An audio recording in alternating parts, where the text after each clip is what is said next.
नमस्कार। स्वागत है आप सबका कहानियों के इस शहर में। तो दोस्तों, मेरी आज की कहानी आपको पसंद आती है तो मेरे चैनल को लाइक, शेयर, सब्सक्राइब करना ना भूलें।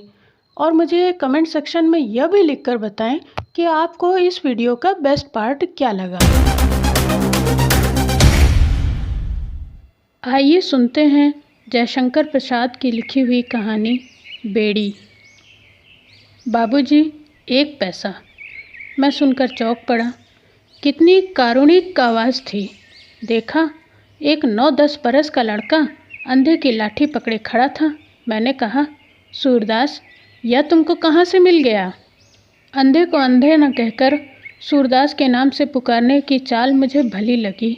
इस संबोधन में उस दीन के अभाव की ओर सहानुभूति और सम्मान की भावना थी, व्यंग्य न था।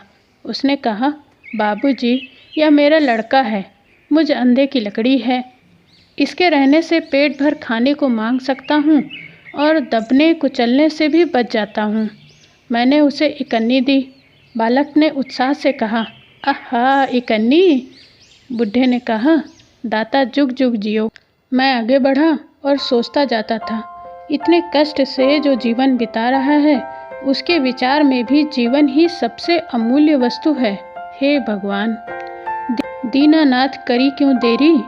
दशाश्वमेध की ओर जाते हुए मेरे कानों में एक प्रौढ़ स्वर सुनाई पड़ा। उसमें सच्ची विनय थी, वही जो तुलसीदास की विनय पत्रिका में ओतप्रोत है। वही आकुलता। मैं अवाक होकर देखने लगा। वही बुढ़ा, किंतु आज अकेला था। मैंने उससे कुछ देते हुए पूछा, क्यों जी, आज वह तुम्हारा लड़का कहाँ है? बाबूजी, भीख में से कुछ पैसा चुरा कर रखता था, वही लेकर भाग गया। न जाने कहाँ गया। उन फूटी आंखों से पानी बहने लगा। मैंने पूछा, उसका पता नहीं लगा?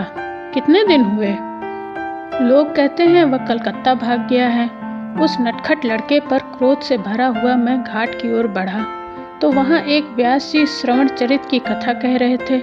मैंने सुनते सुनते उस बालक पर अत्यधिक उत्तेजित हो गया। देखा तो पानी की कल का धुआं पूर्व की ओर आकाश में अजगर की तरह फैल रहा था। कई महीने बीतने पर चौक में वही बुढ़ा दिखाई पड़ा। उसकी लाठी पकड़े वही लड़का अकड़ा हुआ खड़ा था। मैंने क्रोध से पूछा, क्यों बे, तू अंधे पिता को छोड़कर कहाँ भाग गया था? वह मुस्कुराते हुए बोला, बाबूजी, नौकरी खोजने गया था। मेरा क्रोध उसकी कर्तव्य बुद्धि से शांत हुआ। मैंने उसे कुछ देते हुए कहा, लड़के, तेरी यही नौकरी है, तू अपने बाप को छोड़कर न भागा कर। बुढ़ा बोल उठा, बाबूजी, अब यह नहीं भाग सकेगा। इसके पैरों में मैंने बेड़ी डाल दी है। मैंने घृणा और आश्चर्य से देखा, सचमुच उसके पैरों में बेड़ी थी। बालक बहुत धीरे धीरे चल रहा था। मैंने मन ही मन कहा, हे भगवान, भीख मांगने के लिए बाप अपने बेटे के पैरों में बेड़ी भी डाल सकता है?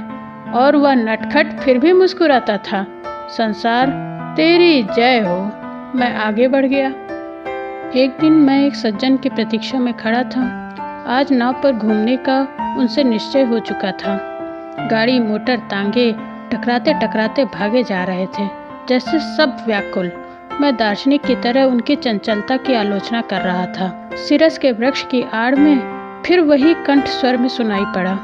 बुढ़े ने कहा, बेटा, 3 दिन और न ले पैसा।